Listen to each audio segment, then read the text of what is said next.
This is Learning to Dad I'm the cool dad. That's my thing. with Tyler Ross.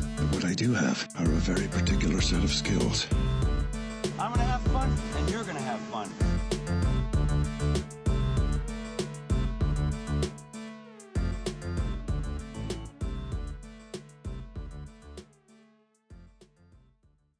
Hello, this is Learning to Dad, and I'm Tyler Ross. My guest today is Tim Burch. Tim and I have known each other for a long time, but we've really just kind of started to get to know each other recently. So I know a lot of the things that you have going on now. Like you've got 3 kids, you've been into skiing, you're a project manager at BOA with some high-end luxury renovations and remodels, and you worked on the Extreme Makeover television show. But like, I don't have a whole lot of background or history on you, so I'd be interested in getting started. Like, give me getting out of school and the trajectory of your entering into the job market. Sure. So I'm a third generation builder, so it was sort of always in my blood. But when I was going to college, I wanted to be an artist. Yeah. So I have a BFA degree, which slowly started to morph into more sort of building stuff as I got through the different years at school, and then graduated with a design degree and sort of jumped right in doing that. What school was that? JMU, James cool, Madison. yeah. Yeah. My sister's at OT school there, right? Oh, nice. So did that, then worked for my father for a bit in the family business, and then he retired, so I started kind of my own consulting group, which I did for a number of years, and then got involved in some association stuff, and then ended up being the president of the Remodelers Association in D.C. and sort of working on industry things, and then sort of found my way into television somehow. That's so cool. And then, the show I was working on, Extreme Makeover, was canceled. So, like the next week, somehow I found myself at my new desk at BOA, and have been there ever since. So at what point did you, in your professional career, have like the introduction of, Melanie, your wife? Yep. Like, when did you get married? When did you have kids? So we actually knew each other in high school. She says I always used to kind of try to hit on her and stuff in high school. I don't remember any of that. I think she just made that up. But anyway, after college, we got together pretty quickly. And it was one of those things, within a couple months, she moved into my bachelor pad, and I kicked all my friends out and, went through that whole thing, which a lot of us, I think, do.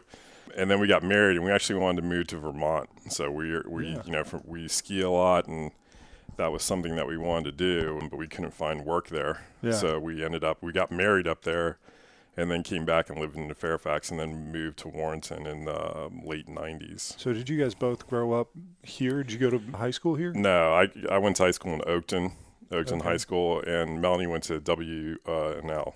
So in Arlington. She lived in Arlington. Cool. So how long was it until you got married? Like, how old were you? I was 26, I think, and she was 25. Okay. And then when did you have your first kid? 2 years later. Yeah. So we were super motivated for kids. Like right off the bat, we said we were the people that we're going to have 10 kids and all of this. But we got a kind of a life lesson really quick with our kids, in that our first daughter was born and then found she was in the NICU for eight days. Yeah. All the tube down the throat and the whole thing. I mean, just scared the heck out of us. Yeah. And then had to kind of work through that. You expect your first child, you're going to bring him home the next day and, everything's going to be happy. And that wasn't the experience we had. We were stuck in intensive care for 8 days. And the first probably 3 to 4 days didn't really know what was going to happen. I mean, it was sort of touch and go there for a little bit. No kidding. So that was kind of traumatic for us. And we kind of became kind of helicopter parents with our firstborn after that, Sure. I mean, just like watching her. And then, the funny and not so funny, our next 2 children, the same thing happened. So all 3 of our kids were in NICUs exactly 8 days. You're kidding. Yeah. Wow. So it was, my wife is just got one of those bodies where when you give birth, part of the, and I'm sure you know this, but the part of the birth process is as they're pushing, it sort of pushes all that stuff out of the infant. Mm-hmm. Like the squeezing pushes the stuff out of their lungs. Well, Melanie would just give birth really quick. It was just a genetic thing. So our kids, we try to like keep them in there as long as possible. Yeah. But I mean, long story short, we have a plaque up at Fair Oaks Hospital with all of our kids' faces, and we know all the nurses there still, and everything kind of comes to a positive, and it was one of those experiences that sort of, I think for our children made us really connected to them, because that's sort of when the first breath of life, when there's a lot of trauma like that, it's kind of hard to get through, and it changes things a little bit. I'm not sure how to describe that, but the threat of them being taken away upon not even having them yet. Right. Our daughter was born at 34 weeks, and she was like, I remember the room like vividly. There were like 8 nurses there, 3 doctors. They had all this equipment, and fortunately she was born 5 pounds and a couple ounces, and then suddenly the room they looked at her, said she's fine, and left. But I can only imagine the activity in a room like that. Like, do you have vivid memories of like that? Total vivid memories of that. I mean, the first thing you probably like look for when you were, especially with the first, is you want to hear that cry. And Chloe, our oldest, wasn't crying, and I'm like, what's going on? And I could see sort of some concern with the doctors' faces, and it was the same thing. All of a sudden, there was 50 people in the room, and I went, oh man, this is not good. But I will say, I mean, those folks are just amazing, and kids are resilient at that age. So if stuff is going to happen, they're incredible at how they bounce back. So anyway, we got really sort of into sort of all of the medical stuff. So much so in our second, we had where our physician had a midwife that was also part of the thing, and when Melanie was giving birth to my son Stratton, I told her, I'm like, hey, is there any way I can, because I was so into it now. I knew all the part, I knew all the stuff, I knew what was happening. I said, can I pull him out? Yeah. And she's like, sure. So I actually delivered my son. That's amazing. And then he was okay for a little bit, but then he had some wet lung. He was the strongest of our 3 kids. Yeah. He still spent some time in NICU. And then our youngest, by the time it happened, they said, look, this is probably going to happen again. But we were confident, and everything turned out okay. But that's amazing. Well, I've got vivid memories of my daughter being born and watching. Like, a lot of people say, "Did you watch?" And they're like, that seems so gross, but it's like one of the most beautiful things I've ever seen. And to think that you actually got to, pull him out, just incredible stuff. Amazing. And we were talking about if there's memories that sort of stay with you. So after my daughter was born, after that first traumatic event, I mean, shows on TV or news shows about kids and neonatal thing, I couldn't watch any of it. Yeah. I mean, it was almost like I had to go through this like catharsis, this therapy with myself to sort of get used to all of that, which now none of that bothers me, but it was just it was just a tough thing to go through. Yeah. But anyway, everyone's doing great. So there's, it's one of those things that just sort of happens, and you work through it like other stuff in life, Most definitely. Yeah. So do you have any advice for anyone that might be, sitting in a NICU listening to the podcast? Like, yeah, actually so that's actually a great question. When Chloe was born, we didn't know what was going on. And the nurses and doctors are great, but they're really busy. I mean, there's a lot of stuff going on, and it's critical, and they don't necessarily have time to kind of tell you about the emotional way to handle that. So when Stratton was born and the same thing happened, there was some other, I noticed there were some other parents in there younger than us that were going through the same thing. And I asked the doctor, I'm like, look, is there like a support group for this? Because this could really help. Because I was talking to one of them, like, hey, here's what happens. They're going to do this, and you're getting a CPAP machine. And like, the doctors explain that, but you don't know really what the outcome's going to be. Yeah. And not that we started that, but a lot of hospitals now do that.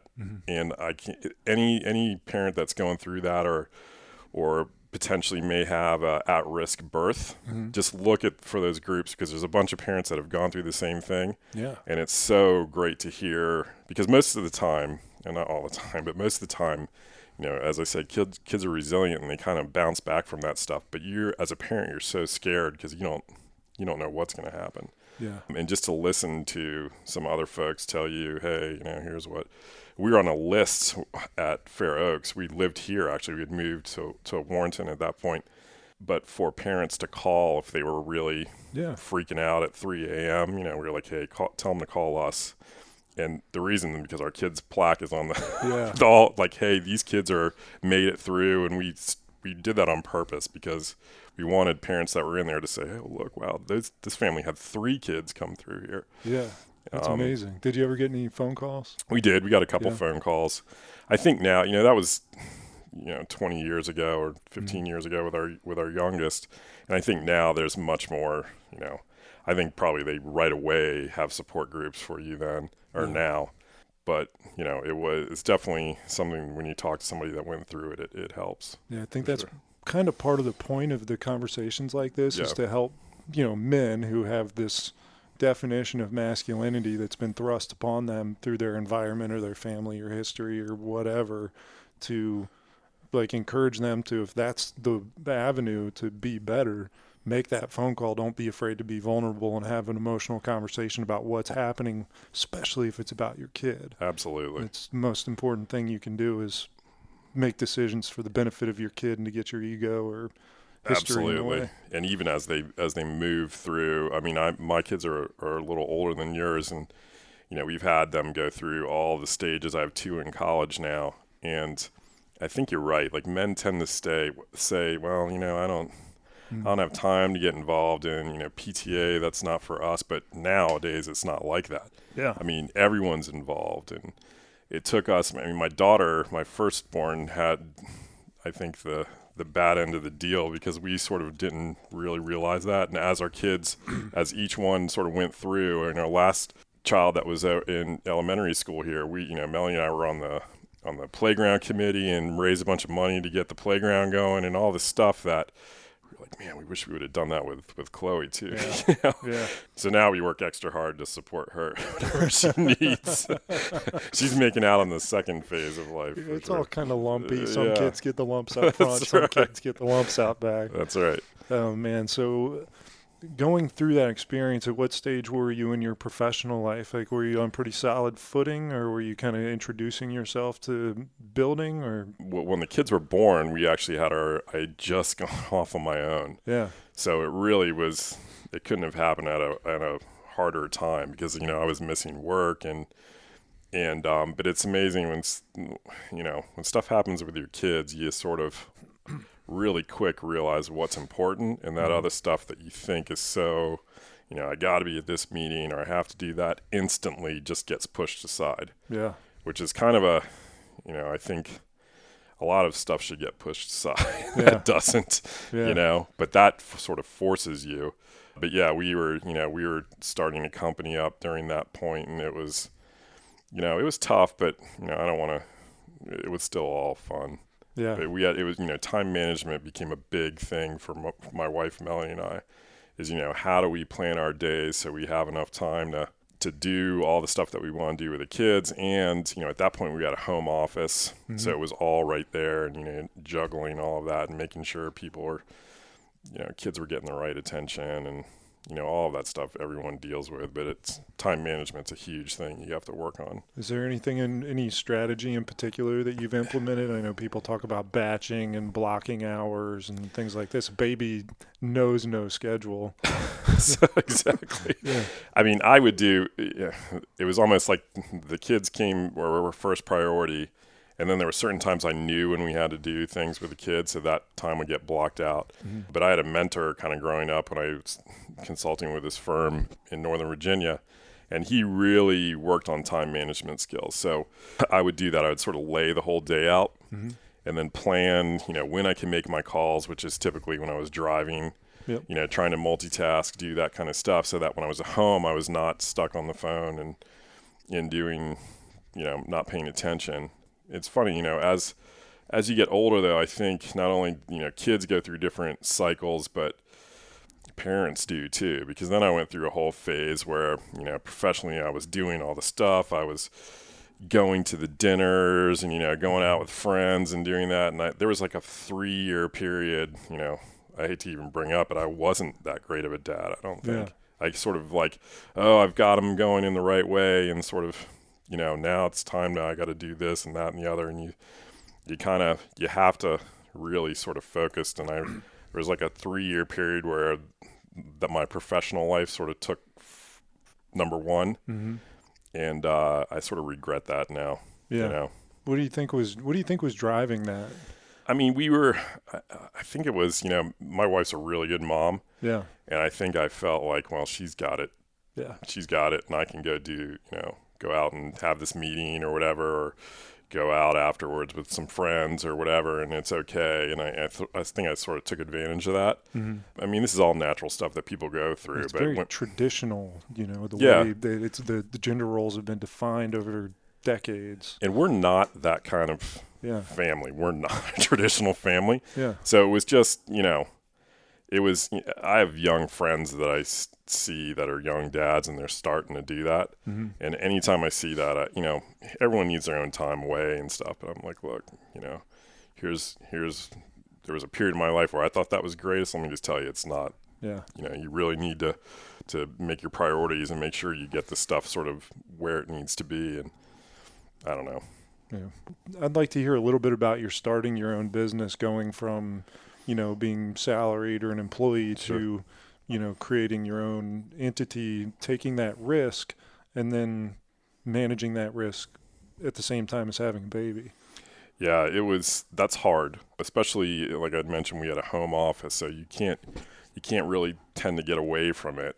We would do it in shifts. I know that was one thing. I'm trying to think back of that time. It was a long time ago, but we would do it in shifts where if I was busy in the office and couldn't be doing, and I'm talking sort of after, you know, the kids were probably in school at this point, but, you know, when they were at home, we tried to make sure that both of us weren't in there kind of working together. We worked together as a husband and wife too, which is always hard. Then Melanie actually got a job at one point, and it was just me at home. No kidding. Yeah. Yeah. And so I took a lot of the, you know, I would run kids back and forth to soccer or whatever, you know, was going on at that point. But it is a balancing act, and I don't really know if there's any sort of process that I thought worked better than others, other than time management, and that's been a continual thing throughout my life. You know, I'm 50 now, and I still spend 20 minutes to 30 minutes every morning sort of trying to map out my day. Yeah. You know, a lot of it still, you know, we still have a daughter at Fauquier High School, is really involved, manager of the lacrosse team, and cheerleader and all this stuff. And, you know, her life is really busy, and we want to be there for all of that. So it's like, you know, how can I schedule my day to be able to do all of that stuff? Yeah. So. And so that's a theme for us too, time management. And I've found that lists in the morning and having set goals and crossing things off Absolutely make a huge difference. And when you forget to do it, you can really tell how your day goes downhill if you don't have that sort of model to go from. So what was the environment like that they grew up in? They grew up in kind of a country setting or a in-town setting? Yeah, I mean, we were really lucky that we moved out here. I think we lived in Fairfax when our firstborn was first born, and then moved out here. I think Chloe was 3 and Stratton was like just born. As a matter of fact, Melanie was pregnant when we moved out here. So we were lucky to be out here. We think it was we live in a sort of rural area, but there's a neighborhood around us. But we have, you know, sort of a nice farmette setting, and it was just a great way to raise kids. They were involved in all of that too, horses and things like that. So I think, I mean, everyone has their own way to raise kids, but we really felt where we were living was a good place to raise them. Talking about different ways to raise kids, I'm going to jump to a different topic, which is, you know, how does your parenting style compare and contrast with your wife's? So Melanie's the enforcer. Yeah. I mean, that's just the way it works in our family. And then the kids will come to me and go, Dad, Mom said this. Can we really? I mean, and sometimes as they're older now, I'm the one that kind of gives in. Yeah. A little funny story. So my son's playing club lacrosse at East Carolina, and tuition for out of state's not cheap. So we're figuring out how to pay for all of that and doing all of that. And then he's like, oh, by the way, I need $600 for dues. Melanie's like, no way.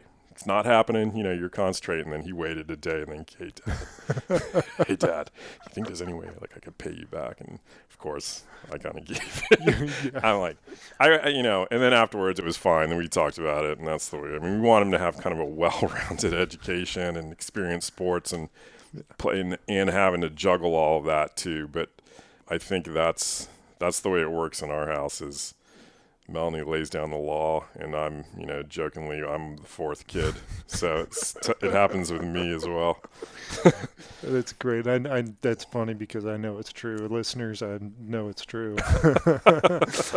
So with Melanie being the one that lays down the law, I like to ask about like punishment. Like I talk about kids being like a bowling ball and life being the lane, and you put the bumpers in a little bit, but every now you got to take the bumpers out eventually. But the bumpers are like our rules. They are our way of making sure that they get disciplined. Or like, do you have a way of, or did you have a way of kind of punishing your kids when they were out of, For the younger kids, it was they weren't allowed to see their my older kids when they were younger, not see their friends. And as it's gotten, with my youngest now, it's the phone goes away. Yeah. And that's a big motivator because, that's everyone does everything on their phone now.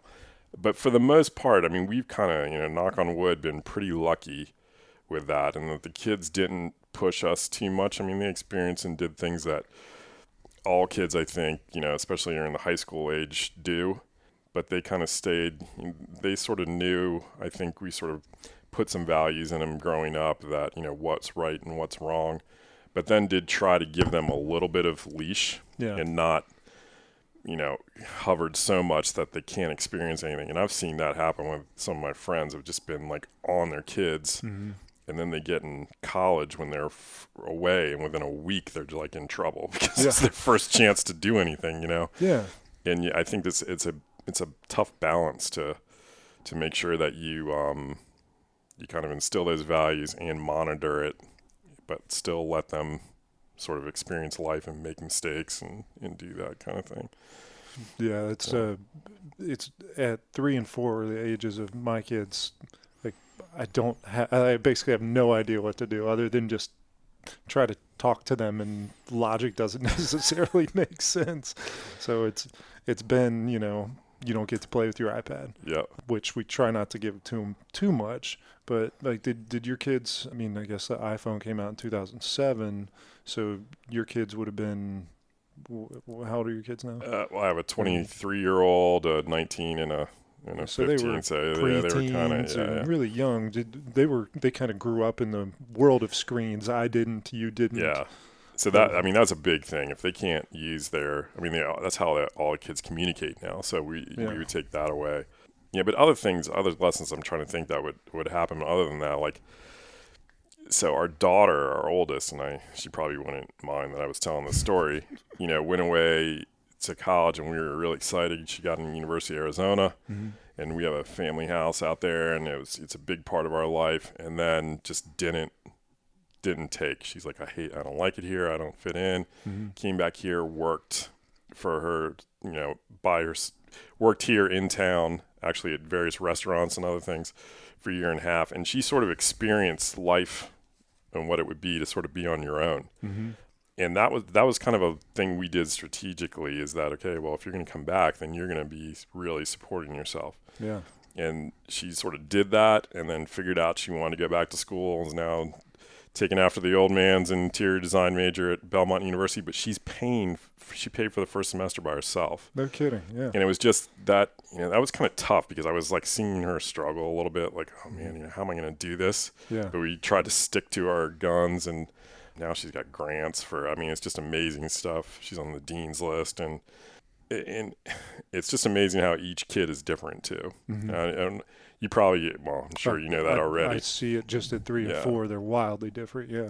So, the way I would sort of try to parent my son versus my youngest daughter is totally different. So you have to kind of adapt to that. And then there's always, boys and girls difference in how you parent. And are any of them like you? Do you look at that and go, So God, Chloe's exactly, my oldest is Yeah. exactly like me. Yeah. And she's pretty much made the same mistakes that I would, which is good because I can tell her. And Stratton's like my middle son's a combination, and my youngest is Melanie exactly. Oh, yeah? And they're it's me and them now at the house. I get ganged up on all the time. Anyway. Oh, what fun. I just got lost in thought. It's good, I deserve that sometimes. It's like, I'm definitely sometimes the kid at the house, and those two are. Well, Anyway. so what was your growing up like in comparison to the way your kids have grown up? Like, I know your dad; he's around here. Yep. Like, you guys still hang out. Like, We do. Was that your relationship to his? I find that people either go total 180 to the way that they were raised, or do what happened to them because it seemed to work. Yeah, I mean, it was sort of similar for me growing up in that my mom was the discipline, and my dad was the kind of, he'd be a little bit easier on me until it came to, and if you see him, will love to tell you the story, until it came to like the business stuff and learning the business, he was like very strict with me on that. Like, here's the way this happens, and you don't do things halfway. And we've tried to do that same sort of parenting with our children. But, we grew up in Northern Virginia, which at that point was sort of rural. So it's kind of the same sort of setting, because when we were living there later, it was very, urban. So now it's sort of the same setting. Do you think there's any advantage or disadvantage to like kind of the era that you were growing up in versus the era, like the non-screen era? I think I would love to have had more of that with my kids and not have them so tied to the screen. Mm-hmm. I understand it. I mean, that's the way, you remember it, like they weren't allowed to, or you maybe weren't even allowed to bring phones or stuff into school. Yeah. But now they have to. I mean, they work on, their phones. I, of course, didn't even have a phone when I was in there. Pocket full of quarters. Yeah, exactly. And, But I wish there was some more of that, because I do see my kids, and when they're all home from school and everyone's kids are home for spring break or the summer or whatever, they're all, there'll be 3 of them in the room, and they're all looking at their phone. And I'm like, hey, come on. Yeah. Put those things down. Let's go outside, or let's do still, Yeah. And I think in general, kids these days don't get that. Yeah. We have to, I think as parents, kind of push them to experience other stuff than the screen. Yeah. Or punch in numbers or whatever, Anyway. Yeah, there's a real lack of kind of face-to-face interaction that, like we grew up with, and I wonder about the freedom too, because the joke about the pocket full of quarters, I remember in 7th grade, I rode my bike from in town of Warrenton to Orleans. Wow. I'm 12 years old, 13 years old. I had a pocket full of quarters and a beeper. Right. Mom needed me. She didn't know where I was, but right. I'd get within an hour, I'd be at a payphone somewhere and it'd be fine. But now if it's not back in 5 minutes, you start freaking out. Everything's so instant. And I think, I'm sort of typecasting or probably this is unfair to say, but kids, if they can't figure it out really quickly, they start to panic as opposed to what you're saying. I mean, there's ways to just sort of like get through things. We talked about in another conversation about kind of getting away and off the grid. Right. So I've told my kid, I told you about that trip I went on when we go hiking in Michigan. Some friends here actually from the Warrenton area. We go every year, but you're just totally unconnected. There's no connection. There's no way anyone's coming to get you. Mm-hmm. Something happened. You're a day out for help. Yeah. Which, everyone's like, why are you doing that? But that's why we do it. Right, exactly. And it's just all the reasons you just said. That one trip sort of saves me for the rest of the year. And then by the time it's ready for it, I'm like jumping out of my skin and like ready to do it again. Yeah. Because it's just amazing what that does for you, How's Melanie deal with that? Like while you're gone, were you able to do that like while the kids were teenagers? We did some. I mean, we went hiking a lot and skiing and things like that. And we were very active. Melanie is not a big camper. She likes to do overnights and things like that, but she knows that It's like, Tim's got to go do that. Yeah, I'm gonna like him a lot better in 7 days. She like pushes me out the door. Like, Yeah. go, Maybe I need to please go start do. behaving more poorly at home, so that Sarah gives me the boot. There Come you back go. in 3 or 4 days. But it's amazing, that and to get some of that for kids these days, I think would be only an advantage. Just try to maybe put the phone down for a day and see what your kids do. Your kid's the weirdo. They go for 24 hours without a phone. That little Burch kid. Yeah, What a that's weirdo. right. That's right. The little Ross kids out there, out playing outside, freaking whack jobs. I text them and nothing. They didn't get back to me. It took an What hour. happened? What happened? How about education? Elementary, middle school. Did your kids go to public school throughout? Like, what was your? They did. So we started down the private school road at first with our oldest. Mm-hmm. And then we moved out here and my wife got involved with the Moms Club, Warrington. Yeah. All of them are still our friends today. Yeah. And then found out a lot about what, we had heard moving out here, you got to take your kids to private school. All that's nonsense, I think. Yeah. And then, so the kid, we had my son went to Highland for a couple years, mm-hmm. but then they all went through the public school system here, and I think it's a good one. Yeah. And I think they did really well too. I'm amazed, especially in the high school level, how advanced the kids are. Mm-hmm. And I mean, really, both, not only academically, but just being able to carry on a discussion and give presentations. They do stuff, and maybe that's generally now that I don't remember doing in high school. Yeah. And, some of my sons and daughters' friends, they come over and it's like I'm talking to an adult and they're in 10th grade. It's kind of, I think that's a reflection of what, some of the school system here does, is preparing our kids for real life. But yeah, they all sort of went through basically the public school system. Yeah. Yeah, that's an awesome review. I appreciate that. My wife's an elementary school, public school teacher. Yeah. Actually, she's working at Highland right now. Yep.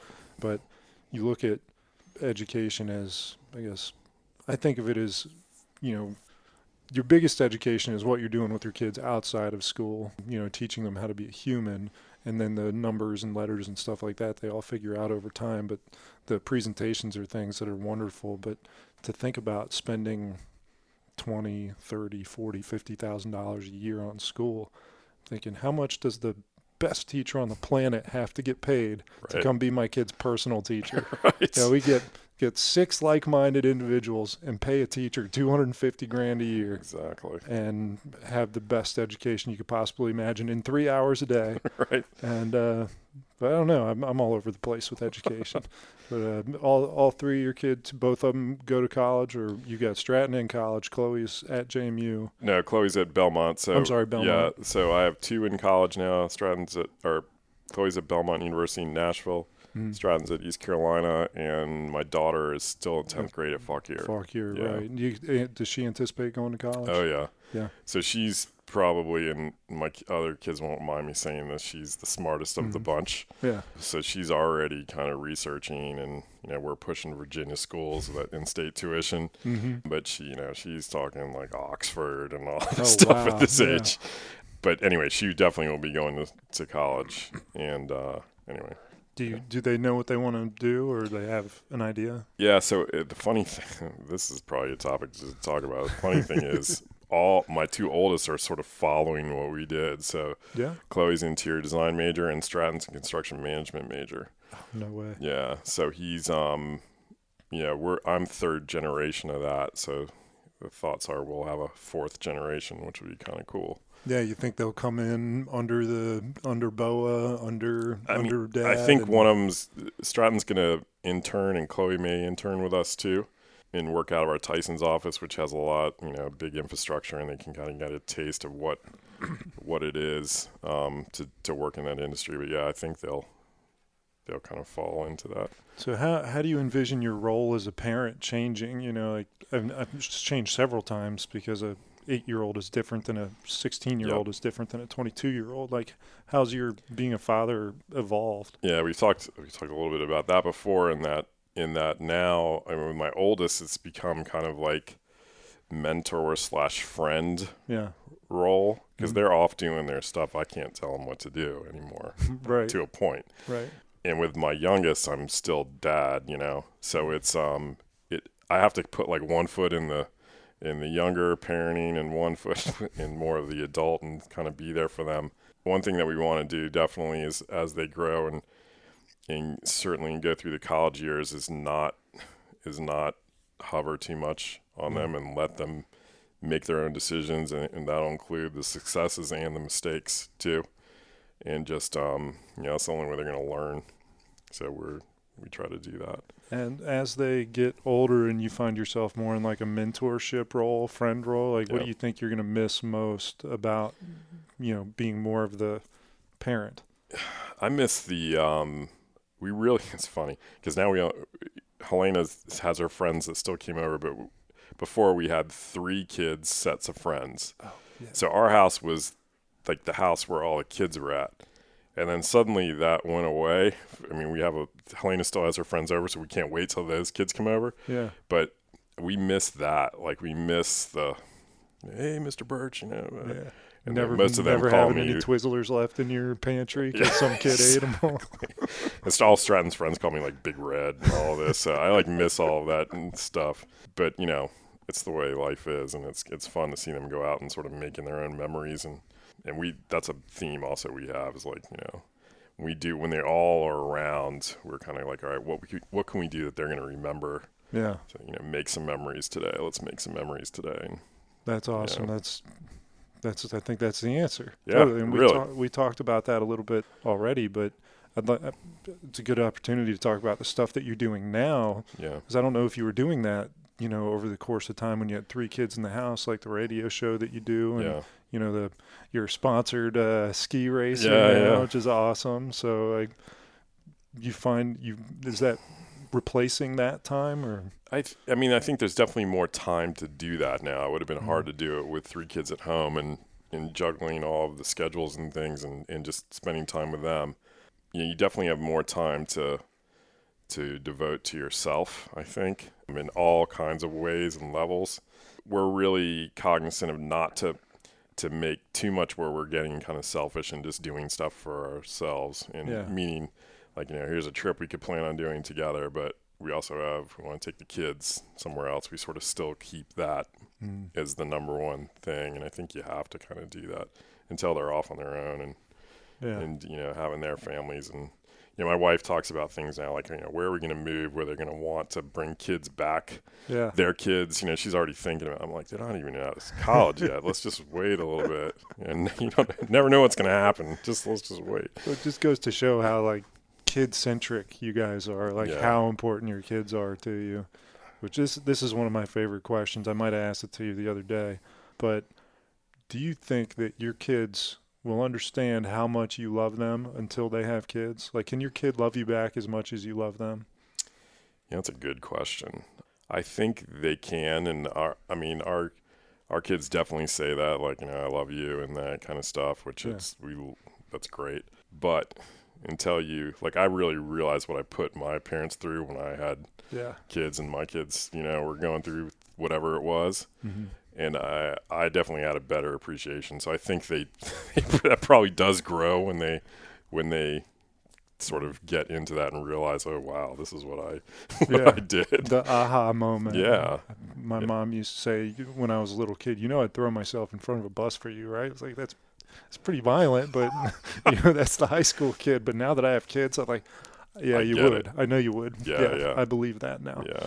I think that's until you experience a lot of stuff. Like anything in life, you got to kind of experience to understand what someone else's shoes feel like. If only they'd have kids, they wouldn't have been so shitty in like high school to you or whatever.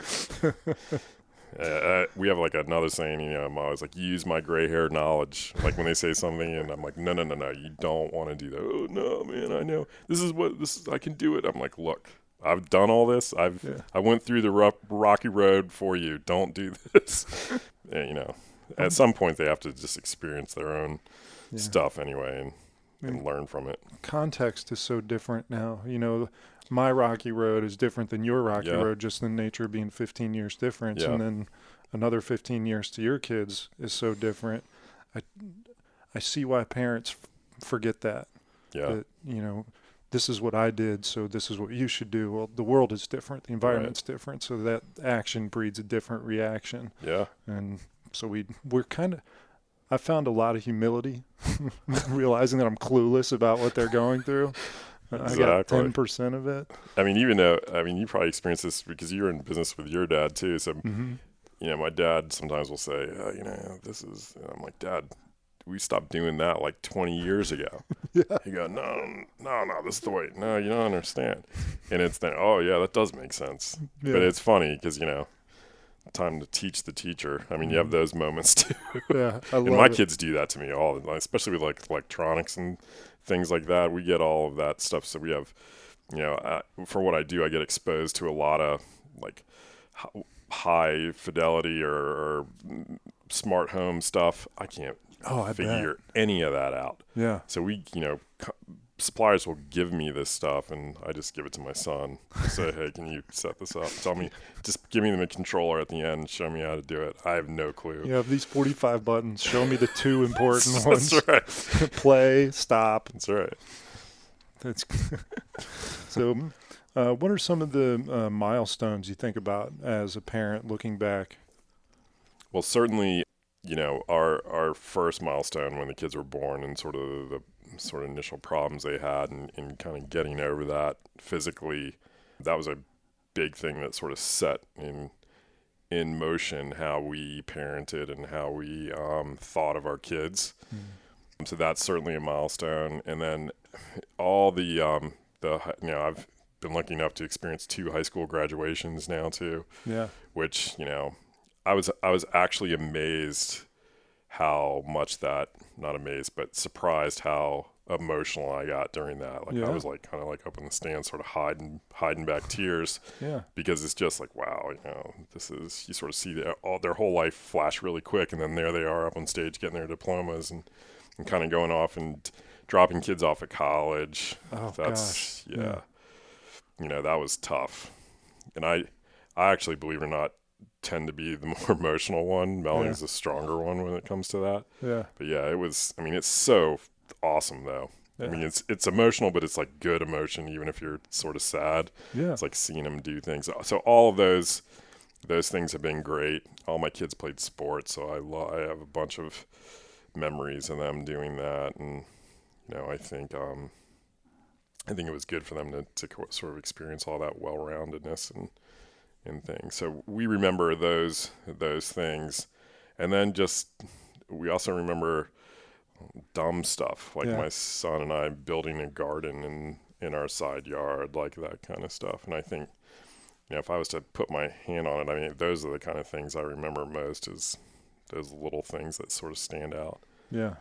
Did you get much opportunity with 3 kids? Like this, did you carve out time to spend one-on-one or spend a lot of time together as a group? We tried to do that. And, with 3 kids, with 2, it's easy to do. Mm-hmm. With 3, it like 3 is the magic number, as everything comes in 3s. And Melanie and I realized that we weren't spending as much alone time with our youngest. Yeah. It's weird that you just brought that up, because we did have whoa, wait a minute. Yeah. And then we would have, I would have Helena and Dad lunches, and we'd go to Wegmans or something and sit down and talk for a while. But when we had 2 kids, it was sort of you could manage that. When our youngest was younger, she sort of just tagged along with everyone. And then she got older and became her own person. And she was still sort of tagging along. Yeah. Like, wait a minute, we need to, spend some time with her too. Yeah. So we tried to, yeah. That's awesome. My daughter, I think, convinced the staff at her school today that she was sick. Pretty sure she wasn't, because they told to spend some time. Well, long story short, I got to spend just 2 hours with her at home, and it's like, cool. I don't remember the last time I did this. Yeah. Just with her. Yeah. And it was totally by accident, but what a blessing it was to, even if it was distracted, I was working and she was playing, we'd overlap for 15 or 20 minutes at a time. That's and great. Just giggle, and she'd tickle. She's a tickle. She tried to tickle me while I'm trying to work. Hey, come on. It's those little moments, that's what makes a life and makes the memories. And my kids, I can't even think specifically. One of them said to me the other day, one of my I think it was Stratton, because when we were just there for one of his lacrosse games in Carolina.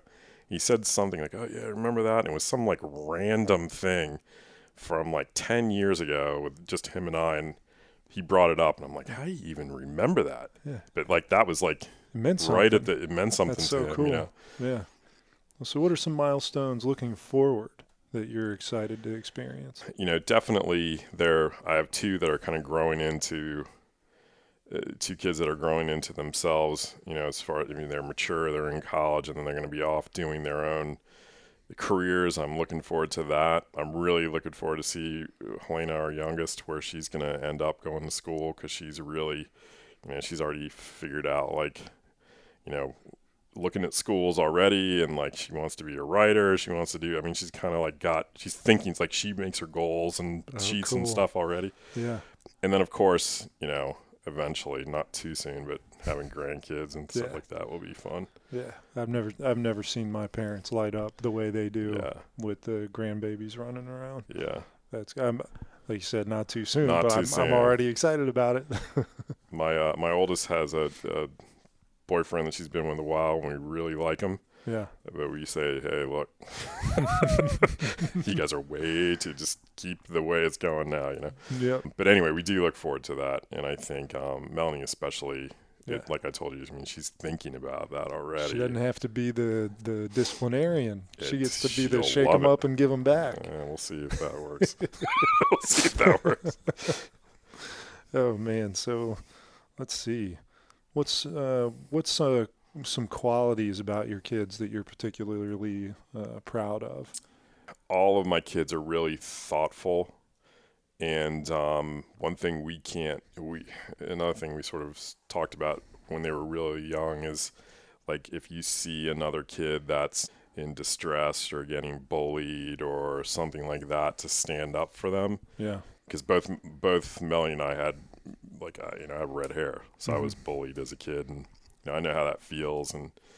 And all of our kids are really thoughtful when it comes to that. Yeah.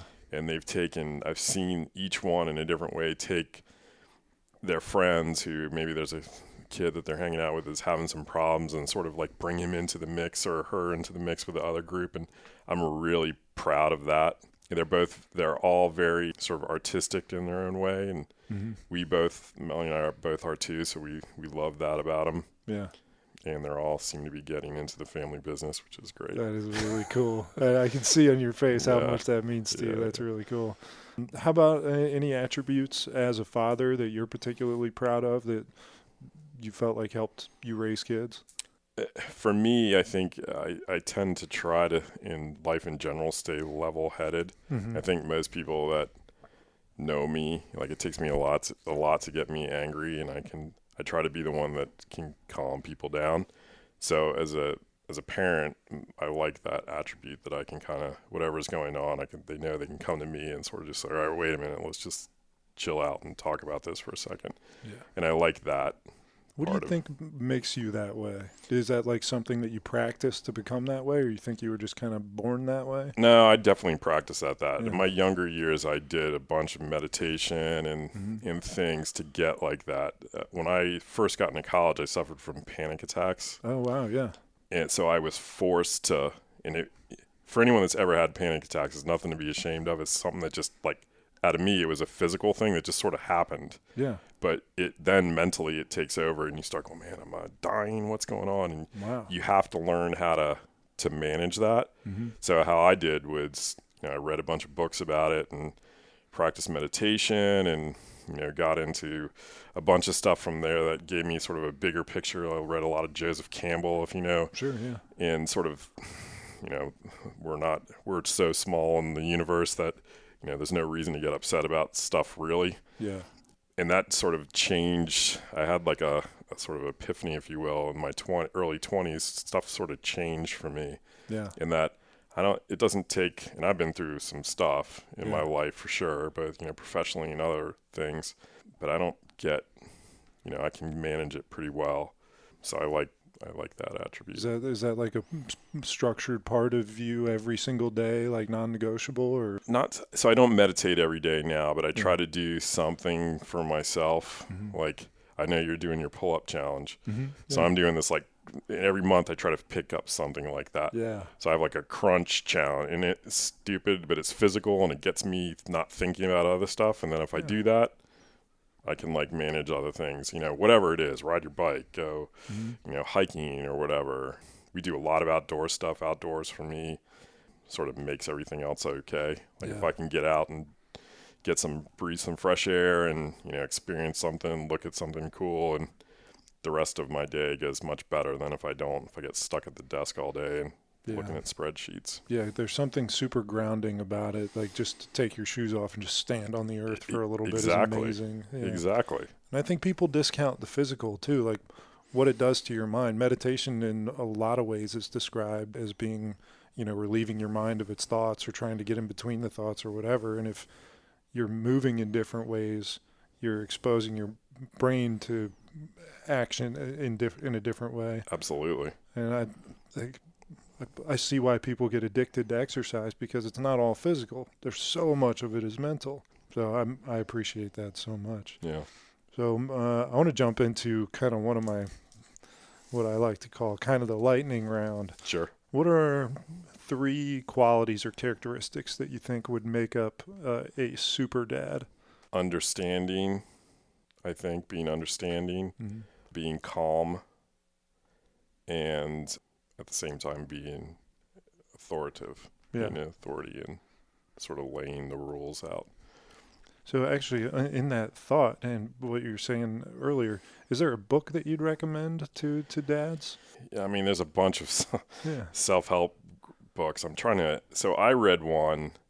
I won't limit you to one if you got 2 or 3. Well, there is, but this is a good one, I think. And it's Care of the Soul. I don't know if you ever, and I'm forgetting who Thomas, somebody is the author, but you can find it. This is back when I was a young dad, 20 in my 20s.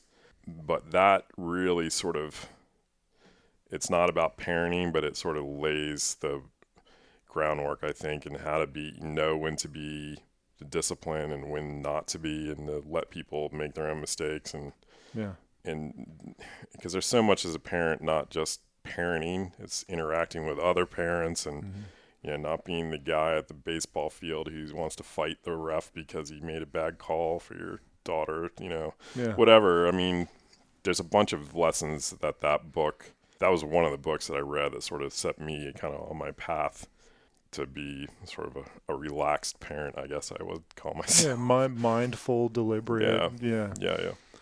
Okay, so how about some things that are on your not to-do list as a parent that if you did it, you felt horrible, but or wish you hadn't, but something you're so glad you never did?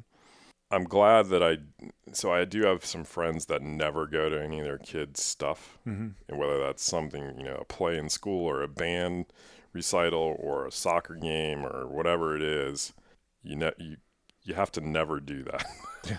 You have to be involved in what your kids do. So I'm glad that I was never not involved. Yeah. I feel like it's selfish of me to go. Like, I want to be there. I want to see them. Like, sometimes they're like, you don't have to go. Yeah. No, I want to. I really do want to. This is not about you. So I had this conversation with my mom recently. So I played high school basketball, and in high school, you want to be like the cool guy. And my mom was the mom that was like in the bleachers, like, go, Kenny! Screaming at the people, like the whole team would look back, like, oh, man. But now I kind of get it. I'm like, all right. How do we get our high school kids to be okay with that? That's my boy. Totally. It's so funny. Oh, man. So what's a way that you think you can continue to improve as a father? It's, I'm in the next stage, so I'm not in the same stage as, say, you are. What you can learn at your stage is so much more advanced, and there's so much more stuff there now. So I'm in the stage where my kids are getting older, and I just want to learn how to deal with that. Yeah. Whatever that is. I mean, I still read a lot on that kind of stuff, or listen to podcasts. That's actually, I'd probably do more of that. Yeah. TED Talks on, how to deal with that kind of stuff, and just life in general, not take everything too seriously. I think that's sort of the next thing I want to learn, is how to just kind of roll with whatever is going to come. Yeah. Because there's going to be a lot of changes happening in my life soon. Yeah. With, as far as my kids go, graduating college, starting careers, getting married, grandkids, hopefully, and all that, and just sort of how to sail through that. And It's cool that you're actively pursuing that information on like self-reflection, self-expansion, and just, self-awareness. I'm grateful to be continuing to meet more people that are that way, but I don't find that everybody is that way. I think it's more than it used to be because there's more avenues to get that information with the internet definitely. and all the stuff that you'd have to read a book, and a lot of people don't like to read books. Yeah. I don't really like to read. Sure. But I do it because there's some, I want to get the information, Mm-hmm. but now I can like pop it in when I'm in traffic or whatever. And I think there's more opportunity, but yeah. So I try to tell anyone that's struggling with that kind of stuff, hey, there's a bunch of information you can listen to and learn from, whatever it is. So what do you think is the role of a father? I think the role of a father maybe is to be a example for your kids. That you can get into parenting and rules laying and the authoritative figure and whatever, but being an example of what your kids are going to mimic what you do. Yeah. And I think I told you that 3-year period where I was like, not around as much. Mm-hmm. Like I really, because my oldest that was her formative years when she was like watching what I was doing. Yeah. So Yeah. it's, you have to be cognizant that your kids are watching you all the time. Yeah. And they will end up doing exactly what you do if that's what they're exposed to. I believe that. So what is your biggest fear as a dad? That one of them would get hurt somehow. Yeah, of course. How about your greatest hope for your kids? But they're happy. Happy. Yeah. I used to think like being successful and money and all that stuff was what would define that. Mm-hmm. But not anymore. Like I secretly want to be a park ranger. Yeah. I mean, seriously, that's my dream job. Yeah. So whatever my kids, like my daughter who's, interior design is doing flow painting now, if you know what that is. She like pours paint over and she's selling it online. She's like, Dad, I could do this, as a thing. And I'm like, I'm thinking in the back of my mind, I tried to do that and you can't make a living. Yeah. But I'm like, whatever she wants to do, as long as she's happy. Different. Yeah. And the context is different. Totally. The internet, totally. You can do almost, Gary Vaynerchuk says, if you're into Smurfs, you can make a real living on Smurfs. That's right. But that's the big thing is because, in my business, I see a lot of people that have a lot of money that spend a lot of money on stupid stuff that doesn't make any sense and they're not happy. Yeah. So I'd rather my kids just to be happy, whatever they're doing. So who's your favorite TV dad? Oh, jeez. That's a good question. I'm not going to say Bill Cosby. I don't even know. Yeah. I don't watch that much of that stuff. I watch a lot of those Alaskan shows, those adventure shows. And one of the dads that's on one of those is pretty cool. Yeah. He makes his kids work and do things. Feel like experience their own things. So I don't know. Oh, that's cool. If you were going to write a book about your professional and personal life, a biography, what would be as a parent professional, what are some of the names of the chapters that might be in it? Jeez. The Renaissance, for sure. The dark days. I mean, you name it. I've sort of, so my, not to get into too much detail, but, I've had up and downs in my career and sort of got through all of them and up and downs in my parenting too. So I think I could run the full gamut. But for the past 10 years plus, I felt really good about where we're all at. So yeah. I think it's, lessons learned would be one of them for sure. I like it. Yeah. How would you describe the kind of father you'd like to be remembered as? Like the tombstone thing? Sure. What do you want on your tombstone? Here lies Tim. Big red. No. Like understanding. Yeah. For me, that would be a big thing. I think that's a cool one. And then Tim Ferriss does a podcast, and he asked this question: what message would you put on a billboard? And I like to say, what message would you put on a billboard that all the dads on 95 read? You got that much space to deliver your message. Your kids are watching. That's what would be one. I love it. All right, so this is my last question. So in the event that this recording lasts forever and you've got your kids, they all get to hear it, what would you say to them? I never stop learning. I never stop trying to be a good person. And that meant dad, grandfather, great-grandfather too. Yeah. I think that would be the lesson I would give them is no matter how old you are, to never stop learning. And we have a little thing in our family. So my grandfather, we're Norwegian on one side of the family. So my grandfather was full-blooded chemo from Norway. Yeah. And he skied, but not like you would think a Norwegian would ski. Yeah. He was kind of like a beginner intermediate skier. Yeah. So I was skiing with him when he was like 92. Yeah. In Vermont. And I remember we were like coming down. It was the end of the day, and he fell in front of me, and he stood up, and I saw his whole nose was bleeding. I'm like, oh my God, did he break something? You know, he's 92. Yeah. I'm like, Grandpa, are you okay? He's like, hurry, we got to get back down before the lift closes so we can get one more run. And he was like, you know, here he was so old, but he wanted to like practice his turns, you know, to get better. Yeah. And he was so happy because he was so old, they gave him season passes everywhere for free. No kidding. So that's sort of like, you know, no matter whatever you're doing or how far along you think you are in your career or parenting or whatever, still always so much more to learn. That's awesome. And that would be what I would say. Just never stop learning stuff. That's perfect. I'd be very pleased to say that to my kids. Cool. Awesome. Well, thanks a lot, man. You bet. That was a lot Thanks. of fun. It was I fun. appreciate it. Yeah.